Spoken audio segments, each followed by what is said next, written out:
ada Mbak Mutia, kemudian ada Mbak Hanifah, ada Mbak Sinta di sana, kemudian rekan dokumentasi video dan foto Mas Mio dan Mas Bagas.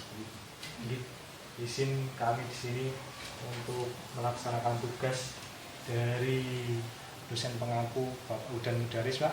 Di sini kami akan wawancara dengan tema sumber daya manusia di Gunung Kidul, begitu Pak. Untuk langsung saja pertanyaannya ya Pak. Untuk yang pertama yaitu bagaimana pendapat Bapak mengenai sumber daya manusia di Gunung Kidul, gitu Pak. Baik, saya terima kasih ya. Ini secara umum ya saya sampaikan untuk SDM di Gunung Kidul. Untuk di Gunung Kidul ini kan kalau kita bicara pendidikan dari orang yang tidak sekolah, ya, kemudian sekolah pun juga dibagi ya, dari yang tingkat PAUD kemudian sampai perguruan tinggi gitu. Nah di Gunung Kidul ini perguruan tinggi saat sekarang ya, saudara-saudara kita juga sudah cukup tinggi, tetapi masih banyak juga didominasi saudara-saudara kita yang masih lulusan SMA ataupun SMP, masih banyak SD juga masih ada.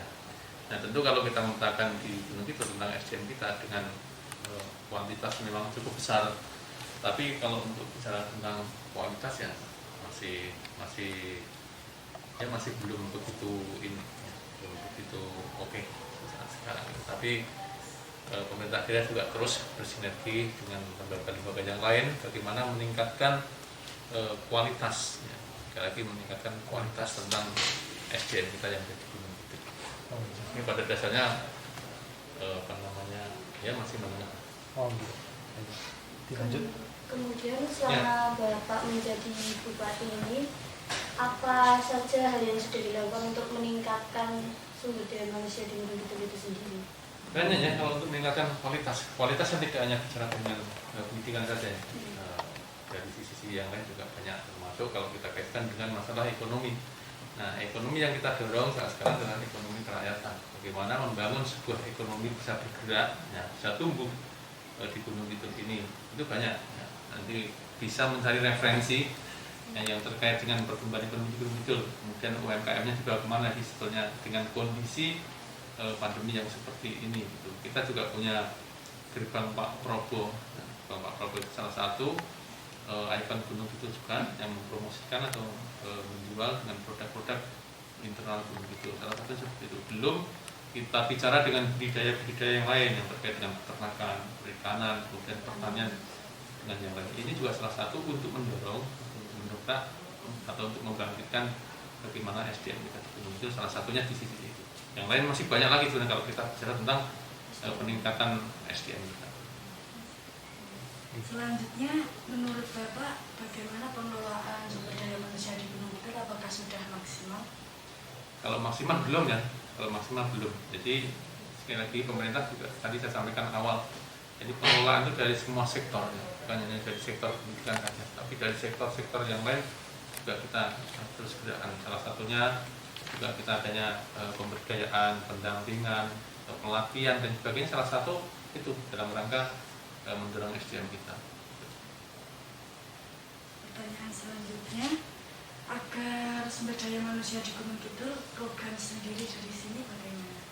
Ya program tadi yang sampaikan, yaitu adanya UMKM, kemudian ada pemberdayaan kepada masyarakat, pendampingan masyarakat kepada masyarakat. Pendampingan itu banyak, tinggal sektornya, ya, ada sektor pariwisata, ada sektor pertanian, ada sektor peternakan, kemudian macam-macam. Nah kita mendorongnya dari sisi-sisi seperti itu. Kemudian untuk hambatan yang dialami dalam hal peningkatan itu apa Pak? Tentu kalau bicara hambatan semua ada, ya, semua ada. Nah, hambatannya banyak kalau di masyarakat. Ya, kita kan apalagi yang SDM kita yang masih di bawah ini untuk meyakinkan kepada mereka kan tidak mudah. Ya, apalagi dengan saat sekarang dengan adanya era digitalisasi seperti ini dan juga era pandemi seperti ini untuk meyakinkan kepada masyarakat saja, katakan untuk kamu harus bervaksin. Itu harus kita juga nggak segampang itu. Ini seperti itu. Jadi pemahaman tentang arti penting sebuah masalah itu yang perlu diedukasi terhadap masyarakat. Ya, pemahaman arti penting sebuah permasalahan itu terhadap masyarakat itu yang penting harus kita sampaikan. Baik. Ya, untuk selanjutnya itu kan kami sebagai mahasiswa STAYO Pak, yang mana bergerak di bidang pendidikan agama Islam kan Pak, begitu. Nah selama ini itu berdasarkan sumber daya masyarakat di Gunung Kidul, nah itu mengenai angka bunuh diri Pak, yang mana beberapa bulan dan beberapa hari yang lalu juga banyak terjadi gantung diri, bahkan ini menjadi trending topik terkini di DIY, bahkan meningkat seperti itu. Nah itu solusi menurut Bapak bagaimana, hal apa yang harus kita lakukan sebagai warga Gunung Kidul, Bapak sebagai Bupati Gunung Kidul, seperti itu Pak? Ini yang harus kita petakan Iya. betul ya, kalau kita bicara tentang permasalahan sosial masyarakat atau kondisi sosial masyarakat kita yang ada di Gunung Kidul. Salah satunya adalah maraknya atau beberapa saudara-saudara kita yang bunuh diri atau gantung diri. Juga tidak kalah arti pentingnya ya, tentang perceraian. Ya, perceraian dini ya, perceraian dan nikah dini Mas. Nikah dini dan perceraian ini juga luar biasa. Tidak hanya bunuh diri saja. Nah ini saya lama ya untuk mengetahui peristiwa-peristiwa seperti ini, saya lama mempelajari di masyarakat itu. Dan saya juga mengundang kemarin rekan-rekan dari peneliti juga.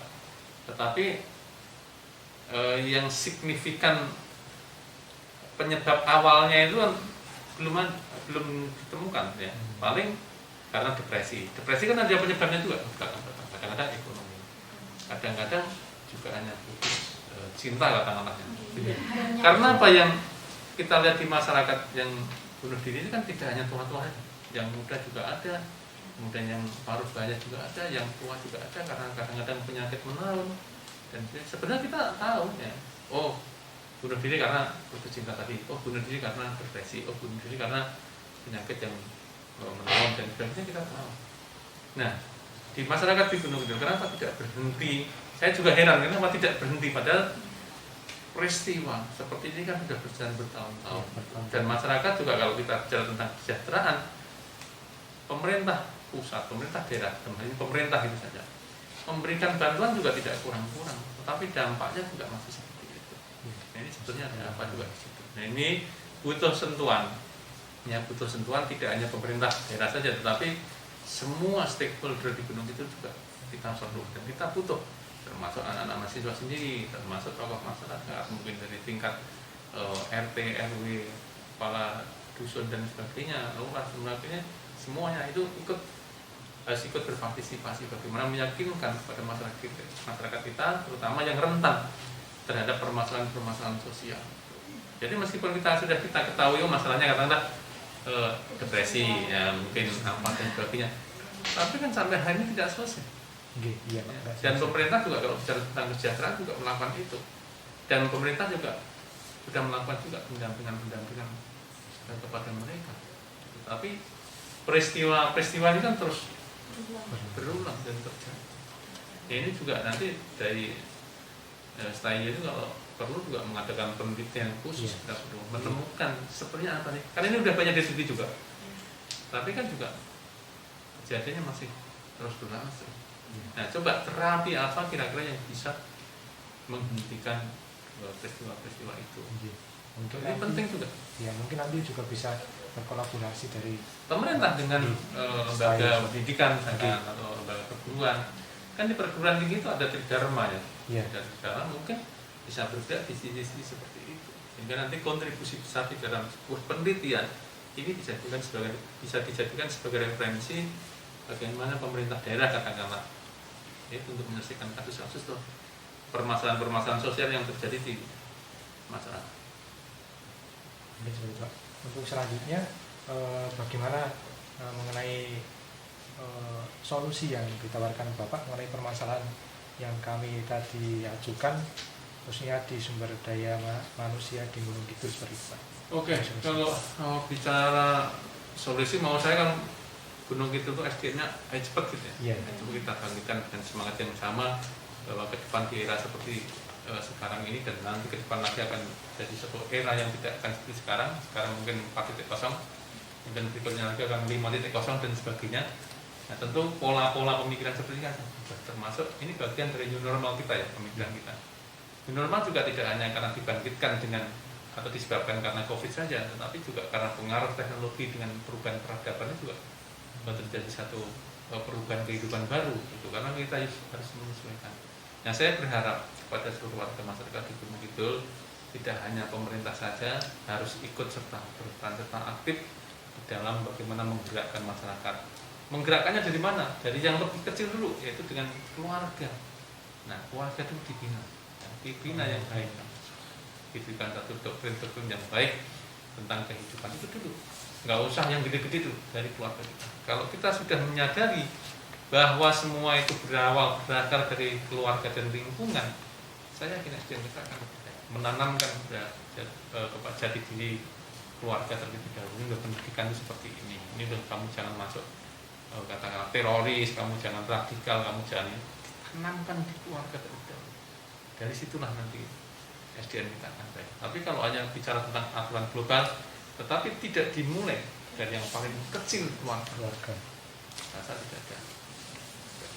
Yang paling cepat adalah dimulai dari keluarga kecil terlebih dahulu, termasuk bunuh diri tadi, termasuk perceraian dini, nikah dini.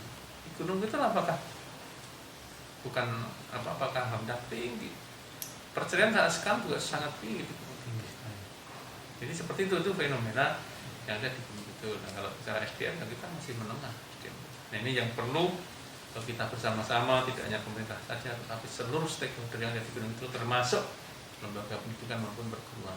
Ini saya berharap untuk ikut turut serta berperan aktif di dalam mendorong dan membangkitkan SDM kita. Baik, mungkin seperti itu Pak. Terima kasih, mungkin cukup dari kami Mas Wastayo, dan ada kurang lebihnya kami mohon maaf Pak. Sekian dari kami. Assalamualaikum warahmatullahi wabarakatuh. Stayo maju.